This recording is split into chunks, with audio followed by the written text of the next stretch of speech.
On the channel. In today's video we're going to be taking a look at question 12 from the 2020 Specialist Paper 1 short response. Now I've broken this one up, well actually it's just the full question, but I've had to put on two different pages because it goes down to D, question 12. Now pretty much I'll be going over how to solve this question here. If you want the link to the full exam video, the link is still up on YouTube, the link is in the description. I just thought having each individual question as its own video may help you. That way I can go into a bit more depth on each question rather than it being like a 3-hour long exam video. But otherwise we can get straight into it. If you need a specialist external exam bundle pack, the link is in the description below. There is a discount code there that you can use at checkout that's only from this video, so if you're one of the first people watching it, go use it because it'll only work for 10 people and it takes 50% off. Okay, but otherwise let's get straight into it. So question 12, we're given not a cube, but some sort of square looking shape. Consider the vertices A, B, and C of the rectangular prism as shown. State the coordinates. Now, this is an easy question, yet a lot of people actually get it wrong. This is X, that is Y, that is Z. So if we're looking at coordinate A, it has gone 1 unit in the X direction, so that's 1. In the Y direction, it's gone 3 units, so that's 3. However, it's completely flat in the Z direction, so it's 0. Okay. B, if we look there, the X coordinate is 0 because it hasn't gone forward at all. So 0. The Y coordinate is 3 and the Z coordinate is 2. And then for C, the X coordinate is 1, the Y coordinate is 0 and the Z value is 2. So just working out these guys here is probably very easy, but a lot of people stuff it up because they read it incorrectly. So take your time when you're doing this stuff here, okay? Alrighty, so let's get on to question B, and that would just all be 1 mark working out each of those guys there. So question B of question 12, the second part of it. Determine the unit vector and hat that is normal to the plane containing these guys here. Okay, so with this situation here, we just got to figure out what the normal vector is, okay? Then we can find the unit vector. So what we need to do is we've got the coordinates like this. Now I can draw this diagram however I like because it's 3D, so I can always rotate my point of view. To find a vector perpendicular to all 3 of these points, we need to work out what that plane would be right there. So in order to do that, we need to work out 2 connecting vectors, so like A to B, A to C, and cross them to get that vector there, which would be perpendicular to that surface. Now you do not have to do A to B or A to C. You could have also done C to B or C to A, as long as they join together at one of the vertices. So I'm going to do A to B and A to C because that's going to be easiest here in this situation. Now, you'll get the normal vector or you'll get the opposite, which is the negative of it, which is still normal to the plane, okay? You might just get the opposite version. So first of all, we need to work out A to B and then A to C. So the vector A to B is negative O to A plus O to B. Now, these coordinates here are technically O to A, O to B, and O to C. So here we can use that information. So A to B is negative O to A plus O to B. So it's negative 1, 3, 0 plus B, which is 0, 3, 2. So you just add the X values and the Y values. So you have negative 1 plus 0, which is negative 1. Negative 3 plus 3, which is 0. Then you have negative 0 plus 2, which is just 2. So that's that first vector. Now you're going to work out A to C. So A to C is negative O to A plus O to C. So in that case there, it's negative 1. I'll move actually down a little bit. Negative 1, 3, and 0. Plus, and now the coordinate C is up here. 1, 0, 2. 1, 0, 2, just double check that one more time. Cool. And then you just add this all together. So you have A to C equaling that. So negative 1 plus 1 gives you 0. Negative 3 plus 0 gives you negative 3. 0 plus 2 gives you just 2. Okay. So here, we need to work out, so we've got the vector A to B and the vector A to C. If we cross them, we'll get the vector that's perpendicular to both of them, aka the normal vector to that plane. So there's two ways you can do it. You can use the formula sheet, or you can find the determinant of a 3 by 3 matrix. I usually do the 3 by 3 matrix. If you use the formula is pretty easy. However, you've got to really watch where you put the numbers and stuff, okay? So I'm just going to set up like this. So A to B, cross with A to C. We set up as a 3 by 3 matrix, so we have I, J, and K in the respective columns to represent the X, Y, and Z component. Then we just put the coefficients of that vector there. So in that case there it's -1, 0, and 2. And then the coefficients of that vector here, so that would be 0, -3, and 2. Alrighty. Now I'm going to rub out some working because we're going to need a little bit more room on this Word doc. So I'm going to move this out the way and make this a little bit smaller. Again, if you have any questions at all during the video, please let me know straight away in the comments and I'll try my best to answer them. So here, we want to split this up into 3 2 by 2 matrices. Now it has to go plus, minus, plus, okay? So the way you work out your first matrix is you cross out that one and then you cross out that one. That is your matrix that's going to be there, okay? So here, if I just write it here, now it's determinant, so you just have to write those straight lines. So 0, 2, -3, 2, and this will be the I that goes there, okay? Then all you need to do is move this guy across. So it's going to be now, it's going to go plus, minus, so it's negative, and then this matrix will be -1, 2, 0, 2, and that would be J.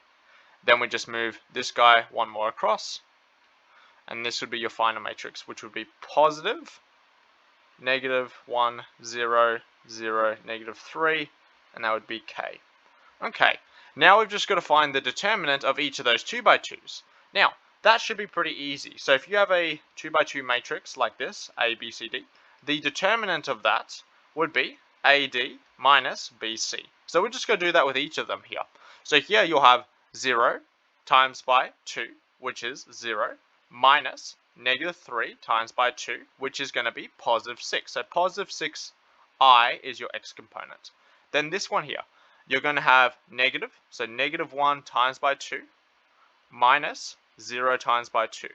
So this bit here disappears. Then you're going to have -2 times by -1, which is going to be positive 2j.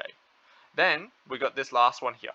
So we're going to have -3 times by -1, which is positive 3, minus 0, so it's just 3. So this is my normal vector.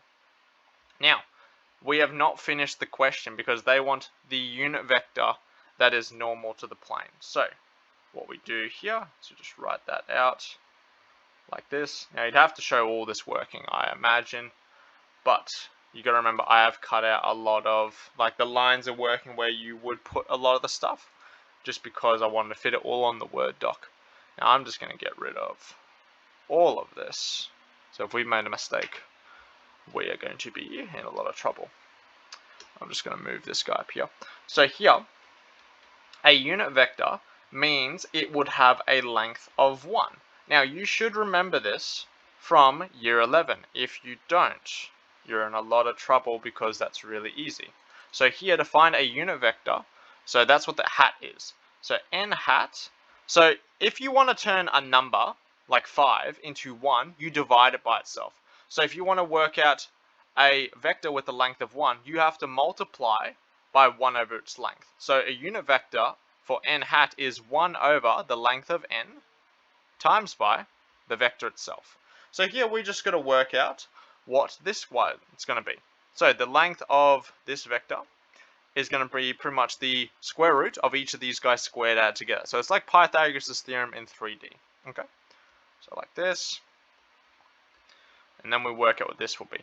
So you'll have 36 plus 4 plus 9, so that's going to give us 49. And square root of 49 is going to be 7. So the length of our vector here is 7. So n hat is going to be 1 over 7 times by our vector, which is 6i plus 2j plus 3k. And that would be your answer to this guy here. Again, worth 3 marks. How good? Okay. Now we're going to need this working for the next bit as well. C. Verify that n hat is perpendicular to the vector a to b. Now, I just got rid of the vector a to b, but that's okay. I will just move these coordinates down.